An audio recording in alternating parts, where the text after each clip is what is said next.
Bismillahirrahmanirrahim. Assalamualaikum warahmatullahi wabarakatuh. Selamat datang Bapak Ibu investor dan trader sekalian, kembali lagi di channel saya Bagus Maulana. Kali ini alhamdulillah sudah bisa tayang video pertama tentang belajar saham dari nol ya. Mudah-mudahan video ini dapat menjadi referensi bagi Bapak Ibu yang mungkin baru mengenal pasar modal dan ingin belajar untuk berinvestasi di pasar modal. Mudah-mudahan bisa terbantu dari video ini.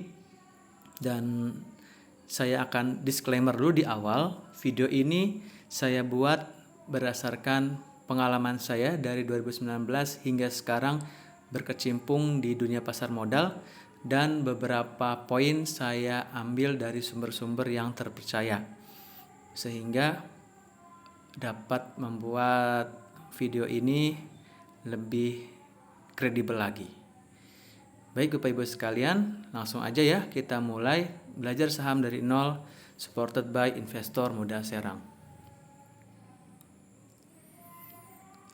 Nah, mungkin Bapak Ibu sekalian ketika ada yang mengatakan investasi saham atau investasi pasar modal, kita kan perlu tahu dulu ya saham itu apa sih sebenarnya kayak gitu. Nah, dari sumbernya sikapiuangmu.ojk.go.id, saham itu dapat diartikan sebagai tanda penyertaan modal seseorang atau pihak pada suatu perusahaan atau perseroan terbatas. Itu singkatnya ya. Nah, panjangnya lagi bisa kita lihat. Dengan menyertakan modal tersebut,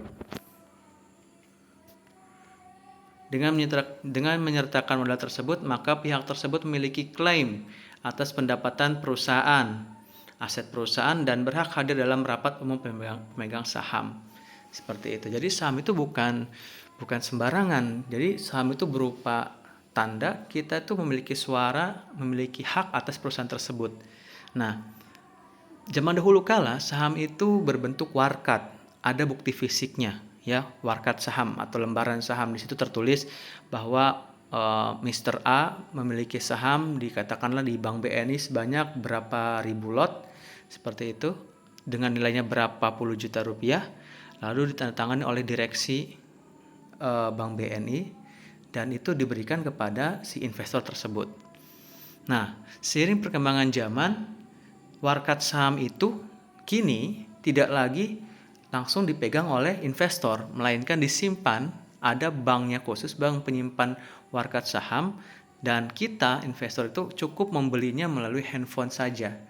Jadi pengaruh digitalisasi dalam transaksi jual beli saham menyebabkan para investor itu lebih mudah dalam menjual dan membeli sahamnya, seperti itu. Jadi kalau misalkan ada yang tanya, saham itu ada bukti fisiknya nggak sih? Jelas ada. Ini bukan spekulasi naik turun harga, bukan ya. Nanti kita bahas di bab berikutnya.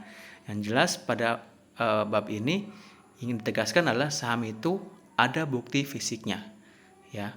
Kalau saya analogikan sederhana ya, Bapak Ibu mungkin familiar dengan jual beli tanah, bukan? Nah, jual beli tanah itu kan ada surat atas kepemilikan tanah tersebut. Kira-kira nih kalau transaksi jual beli tanah, yang dijual beli tanahnya atau surat berharganya itu? Itu kira-kira pertanyaan yang mudah-mudahan bisa menjawab tentang transaksi jual beli saham. Kira-kira mirip seperti itulah ya. Baik, berikutnya. Nah, ini alur saham nih. Jadi saya akan coba gambarkan bagaimana alur saham itu. Yang pertama, katakanlah ada perusahaan PT ABCD. Nah, PT ABCD ini membutuhkan modal nih. Ya. Ketika dia membutuhkan modal, maka dia menerbitkan sejumlah miliar saham. Biasanya ada berapa miliar, berapa triliun lembar saham seperti itu. Nah, lalu menghubungi pihak sekuritas atau penjamin efeknya. Gitu. Jadi nggak bisa tuh seorang atau sebuah lembaga atau sebuah perusahaan itu ketika butuh modal langsung ke bursa efek, nggak bisa. Harus ada penjamin efeknya terlebih dahulu. Sekuritasnya apa dulu? Nah, di Indonesia itu sekuritas banyak. Ada Mandiri Sekuritas, ada BCA Sekuritas. Ini disclaimer ya, saya bukan promosi sekuritas ya, hanya sebagai contoh saja. ada MNC Sekuritas, ada apa lagi, Provindo Sekuritas, ada Ajaib Sekuritas, dan masih banyak lagi yang lainnya. Ada Stockbit juga, ya. Nah, ketika sudah mendaftar di sekuritas tersebut, barulah sahamnya sudah masuk ke Bursa Efek Indonesia, seperti itu. Nah, kemudian masyarakat ini, kita nih, masyarakat nih, dapat membeli sahamnya ataupun menjual sahamnya lagi. Tapi syaratnya harus melalui sekuritas juga. Tidak bisa tuh kita mau beli saham ujuk-ujuk langsung ke perusahaannya, nggak bisa. Jadi kita harus daftar dulu nih di sebuah perusahaan sekuritas, ya.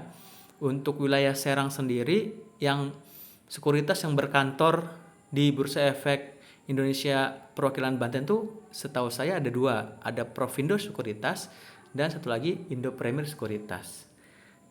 Ya, di luar itu sih banyak, ya silakan saja. Ini mah yang berkantor ada di Serang itu baru 2 itu saja gitu.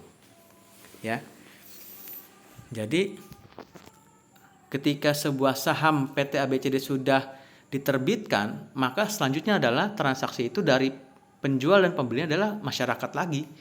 Perusahaan sudah tidak ikut campur lagi seperti itu. Jadi ketika perusahaan itu kinerjanya bagus, ya, ketika perusahaan itu kinerjanya bagus, maka akan menyebabkan animo masyarakat untuk membeli saham itu semakin tinggi.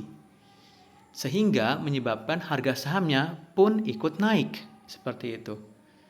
Begitu pula ketika kinerja perusahaan tersebut turun, katakanlah banyak hutangnya, banyak bebannya, penjualan merosot.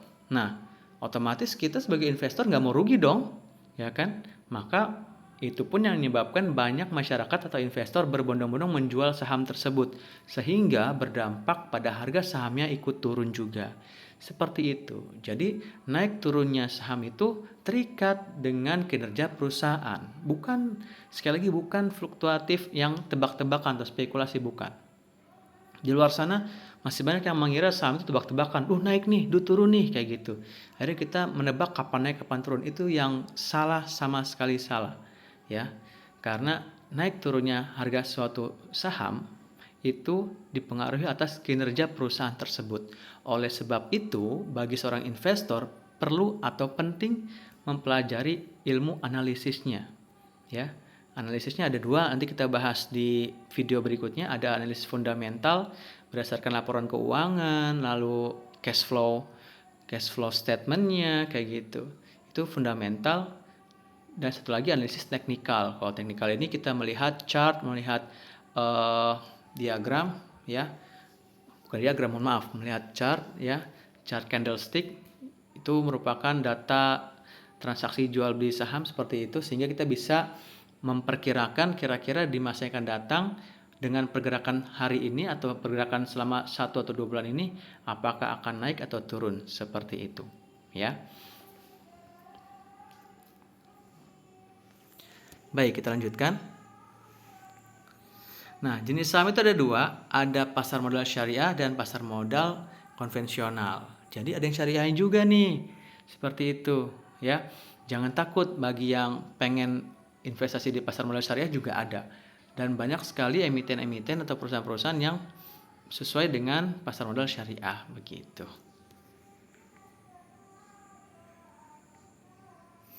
Nah, kalau kita keuntungan investasi saham apa aja sih kira-kira nih? Tentu aja kan kita kalau melakukan sesuatu kan pengen tahu dong untungnya apa gitu kan. Yang pertama adalah dividen. Apa itu dividen? Adalah imbal hasil usaha perusahaan dalam kinerja 1 tahun kepada para investornya. Ya. Jadi nih misalkan Bapak Ibu tadi investasi di perusahaan PT ABC. PT ABC itu dalam setahun ternyata kinerjanya bagus, penjualannya meroket, lalu mencetak laba yang sangat tinggi. Nah, dari laba itulah nanti ada namanya dividen, seperti itu. Sebelum bagi dividen biasanya nih Bapak Ibu investor akan diundang dalam rapat umum pemegang saham, seperti itu. Di situ akan dibahas kira-kira nih dari laba tahun ini presentasi untuk dividen berapa, presentasi untuk belanja modal berapa, dan lain-lain, seperti itu, ya. Jadi nabung saham itu dalam setahun kita dapat dividen. Berapa besar dividennya? Tergantung, dibahas nanti di RUPS itu tadi. Semakin tinggi labanya, bisa semakin besar dividennya, seperti itu. Berikutnya ada capital gain. Apa itu capital gain? Capital gain adalah keuntungan yang diperoleh investor saat menjual sahamnya di atas harga pembelian. Ya, kita ambil contoh lagi, tadi PT ABC. Bapak Ibu menjual ketika membeli sahamnya itu di harga 100 per lembar, 100 perak per lembar. Berarti kalau satu lotnya itu kurang lebih 100 kali 100, 10.000. Ya, 10.000 per lotnya. Nah, lalu Bapak Ibu ingin menjual saham nih. Ketika sudah 1 tahun ternyata awalnya 100 naik jadi 500 dalam setahun itu. Kan untung tuh, ya kan? Nah, dari situlah Bapak Ibu ketika menjual harga saham dalam setahun itu katakanlah naik seperti itu, maka Bapak Ibu akan mendapat double income. Yang pertama dividennya dapat, yang kedua capital gain-nya juga dapat. Seperti itu. Ya. Itu ketika Bapak Ibu menjual sahamnya, dapat capital gain. Tapi kalau Bapak Ibu nggak menjual sahamnya, maka Bapak Ibu hanya mendapat dividennya saja, seperti itu. Jadi keputusan ada di Bapak Ibu, bukan saya, bukan orang lain, seperti itu. Oleh sebab itu ditegaskan sekali lagi Bapak Ibu yang ingin terjun di pasar modal wajib, menurut saya ya, wajib untuk mempelajari ilmunya terlebih dahulu.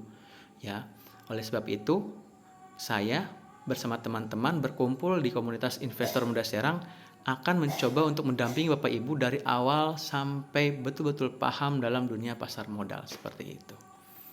Oke, kita lanjutkan ya. Apakah investasi saham aman dan halal? Nah, untuk menjawab pertanyaan ini kita bisa melihat banyak sekali fatwa MUI ya dari Dewan Syariah Nasional tentang pasar modal. Bapak Ibu bisa searching sendiri di Google ya dan membaca lebih detailnya. Ini saya beri ringkasannya saja. Jadi dari sini kita bisa menjawab bahwa investasi saham pasar modal ya sudah mendapatkan fatwa dari Dewan Syariah Nasional, seperti itu.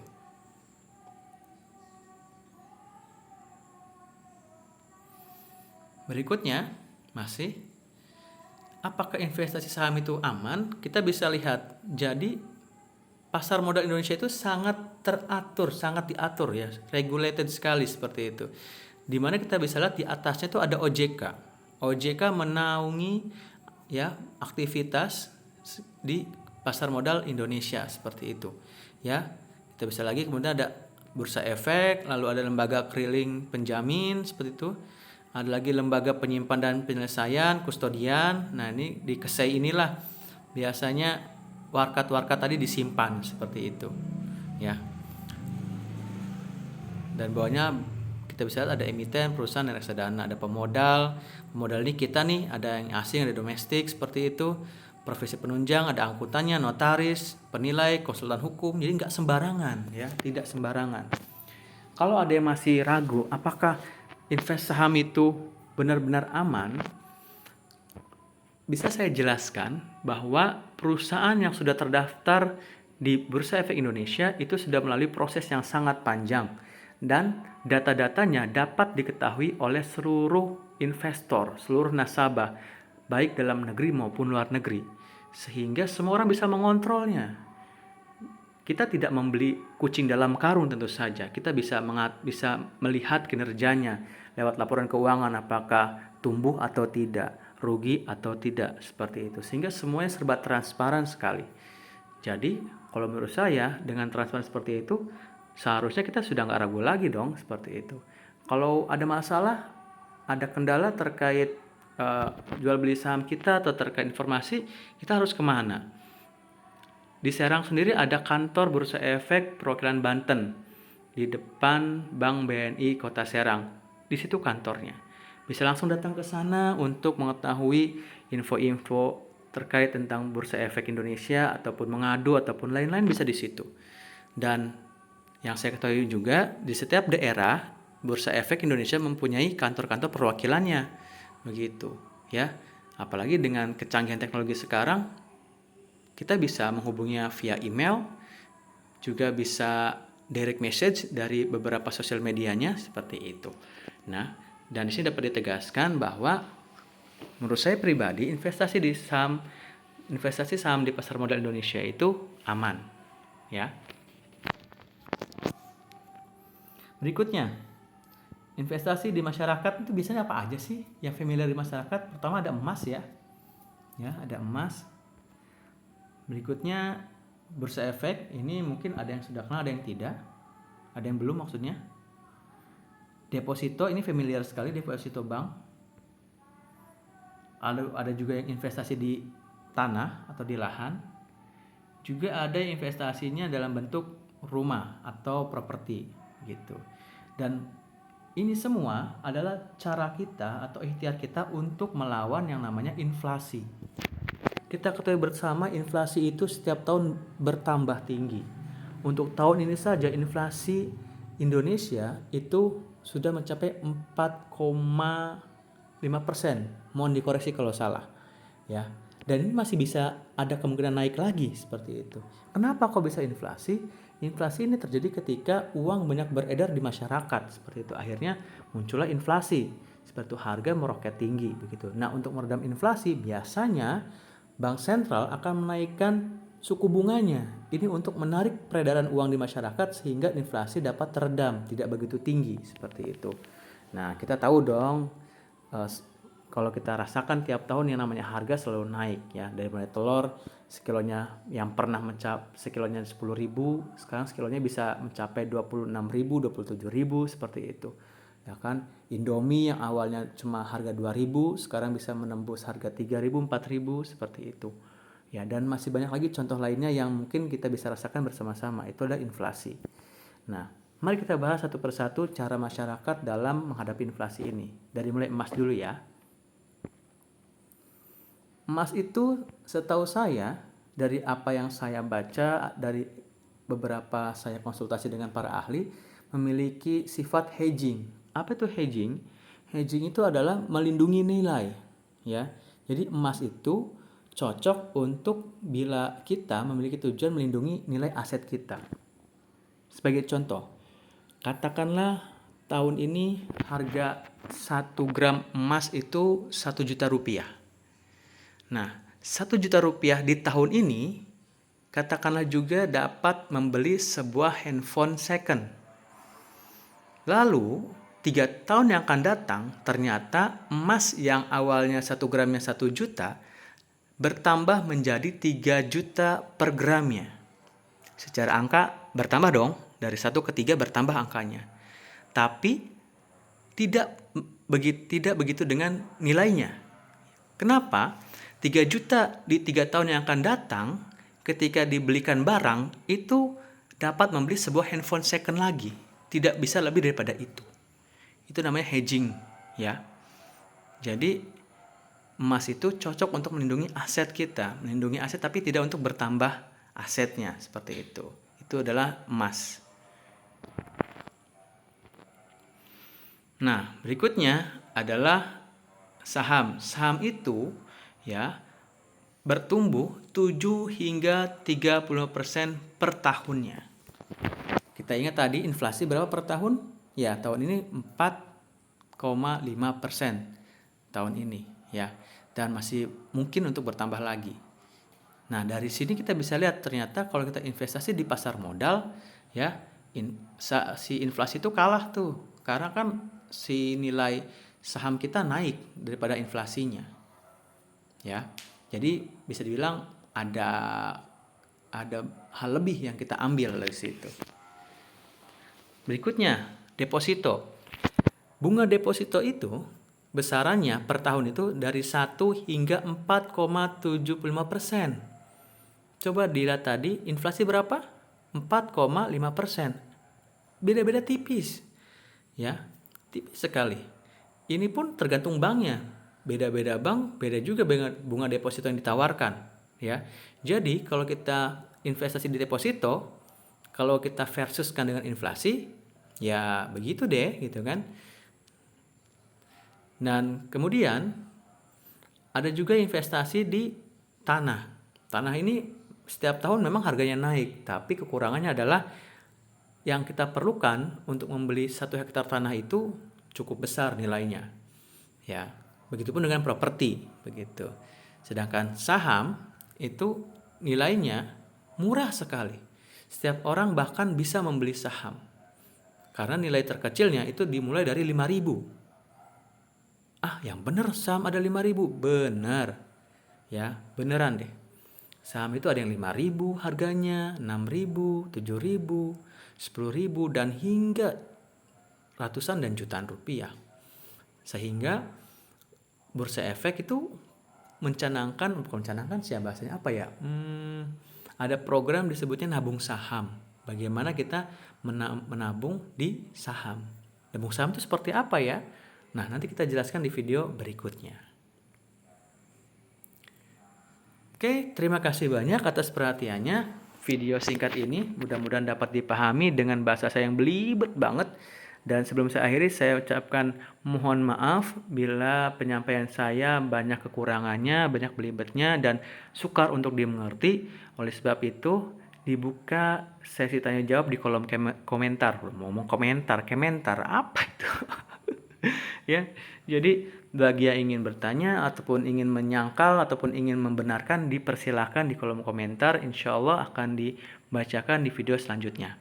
Akhir kata, terima kasih banyak. Sampai ketemu di video selanjutnya. Dan mohon kiranya untuk klik like and subscribe dan share video ini bila bermanfaat untuk orang lain menurut kamu. Terima kasih banyak. Wassalamualaikum warahmatullahi wabarakatuh.